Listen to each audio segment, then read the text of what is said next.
आप प्रस्तावक नहीं है, प्रत्याशी है, प्रत्याशी है, ऐसी है तो आप आप चाहिए, लेकिन प्रस्तावक में आपके पास 5 लोग हैं। नहीं ऐसे हम अलाउ नहीं करते। अंदर नहीं जाएंगे, लोग नहीं जाएंगे, हम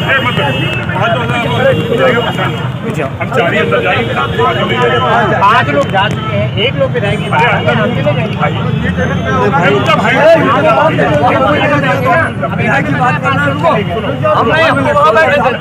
हम लोग बहुत जानते हो क्या?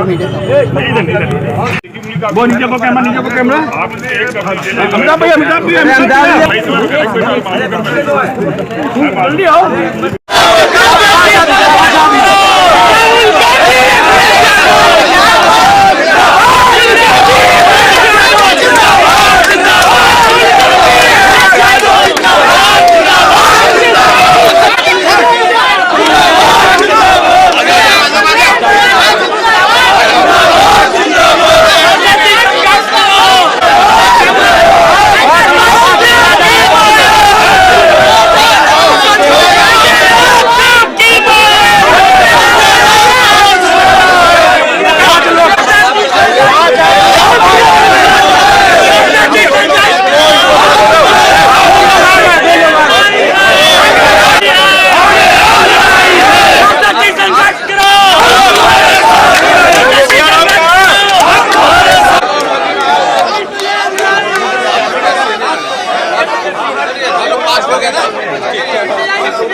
उल्टी है,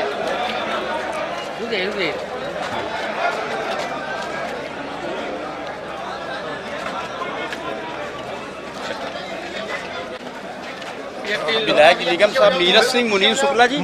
और किधर का है? संविधान की रक्षा करनी है। 5 लोग जाएंगे। 2 3 4 5 ठीक ठीक। एसीपी महोदया, संविधान की सुरक्षा करनी है। संविधान की फोटो बनाना।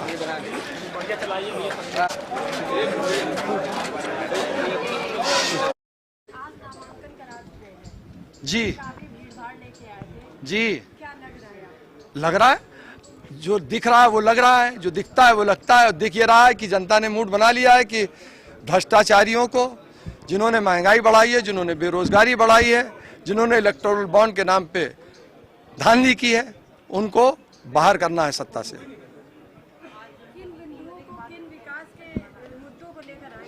देखिए, विकास पिछले 10 साल से रुक गया है।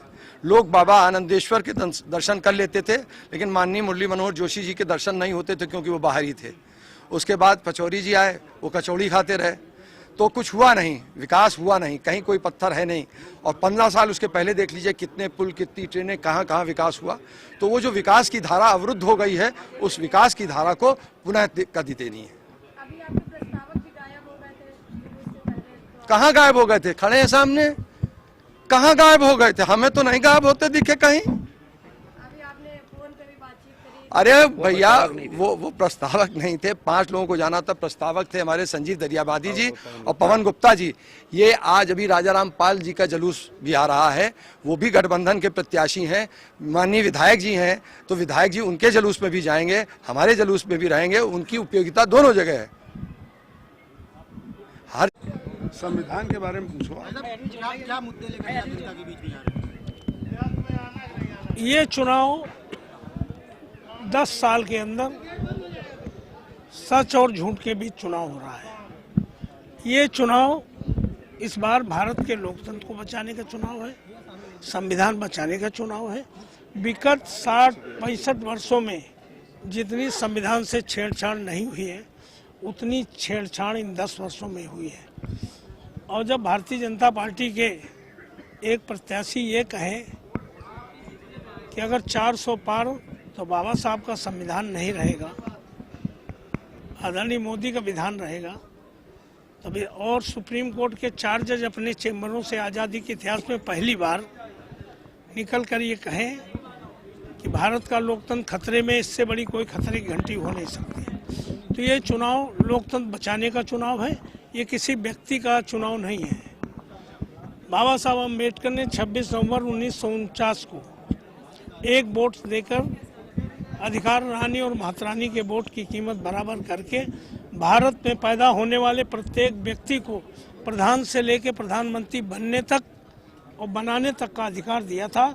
साथ ही साथ बाबा साहब अम्बेडकर ने कहा था कि आज के बाद भारत में पैदा होने वाला प्रत्येक व्यक्ति भारत की धन और धरती का बराबर का हिस्सेदार हो गया। दुर्भाग्य है कि 140 करोड़ जनता है और भारत के वो सब संसाधन जो नौजवान को एम्प्लॉयमेंट देने का काम करते, भारत की आर्थिक स्थिति मजबूत करने का काम करते, आज़ादी दिलाने वालों ने और आज़ादी के बाद कांग्रेस पार्टी ने जिन संस्थानों को मजबूत करके देश के सामने, दुनिया के सामने बड़ा एक परिदृश्य खड़ा किया था, इन 10 वर्षों में एयर इंडिया एयरपोर्ट बिक गया, रेलवे प्लेटफार्म बिक गया, BSNL और पेट्रोलियम बिक गया, ऑर्डिनेंस फैक्ट्री NTC मिलें बिक गई, डिफेंस कॉरिडोर बिक गया। और अगर पंजाब के किसान, पश्चिम उत्तर प्रदेश के किसान भी अगर 1.5 साल तक संघर्ष न करते तो पूरे देश की खेती अडानी अंबानी के नाम हो जाती। और 140 करोड़ जनता या तो ताली बजा रही है, थाली बजा रही है। ये दुर्भाग्य है कि ये देश 75 वर्ष बिना लोकतंत्र को समझे चल गया। काश अगर ये लोग समझते कि रेलवे हमारा है, एयरपोर्ट हमारा है, तो इस देश में तो क्रांति हो जानी चाहिए। लेकिन लोग समझते हैं नहीं, वो समझते हैं कि एयर इंडिया एयरपोर्ट है, सरकार का था, बेच दिया। रेलवे प्लेटफार्म बेच दिया, सरकार का था, बेच दिया। नहीं, ये भारत के प्रत्येक आदमी को उसमें हिस्सा था। आज संविधान के साथ खिलवाड़ हो रहा है। निश्चित तौर लोगों में 10 साल में जो वायदे किए गए हैं वो सच और झूठ के चुनाव है, बीच है। कांग्रेस ने, समाजवादी पार्टी ने काम किया है, आगे भी काम करेंगे। 10 वर्ष में सिर्फ झूठ परोसा गया है, हिंदू मुस्लिम परोसा गया है, मंदिर मस्जिद परोसा गया है, नफरत परोसी गई है। ये देश का संविधान कहता है समता, न्याय, बंधुत्व पर आधारित समाज की संरचना ही इस संविधान का मूल उद्देश्य है। उसको पूरी तरह से तहस नहस करने का काम किया जा रहा है। लिहाजा इस देश की पब्लिक, हमें लगता है, इसको बर्दाश्त करने का काम नहीं करेगी और निश्चित तौर पर इंडिया गठबंधन जीतेगा, NDA हारेगा।